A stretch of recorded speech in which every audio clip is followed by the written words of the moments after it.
रही थी तो पुलवामा में आतंकवादियों को विस्फोटक कार ने हमले किए, जिसके वजह से 40 जवान शहीद हुए।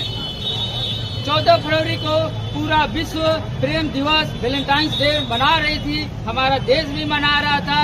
प्यार करने का सब कोई फूल दे रहे थे, कोई अपना अलग अलग तरीकों से प्यार जता रहे थे। उसी दिन हमारे देश के 40 जवान शहीद हुए और जो शहादत हुए उस दिन पूरा देश का आत्मा झंझोर गई और पूरा देश गम में डूबा हुआ था।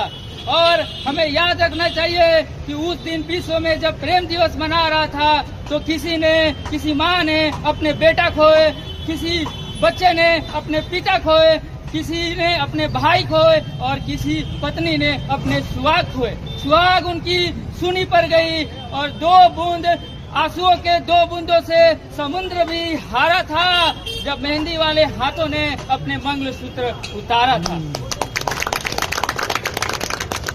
मेरे भाइयों, उन शहीदों को, शहादत को हमारे लिए ऋणी है, हमारे लिए कर्ज है। उन कर्जों को हम लोग उतार नहीं सकते, लेकिन हम एक बेहतर इंसान बनकर, एक बेहतर नागरिक बनकर इस देश में कुछ योगदान कर सकते हैं।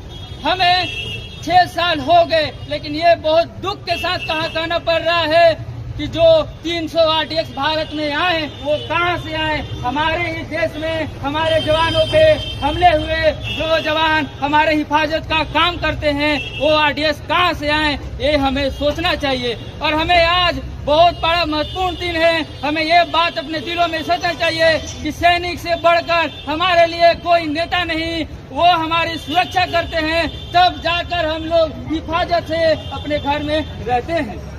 आज इस महत्वपूर्ण दिनों में हमें ये बात समझना चाहिए कि जब सैनिक पे हमले होते हैं तो हमले सिर्फ सैनिक पे नहीं, हमारे देश के आत्मसम्मान पे होते हैं, हमारे देश के हर एक गौरव, हर एक व्यक्ति पे हमले होते हैं।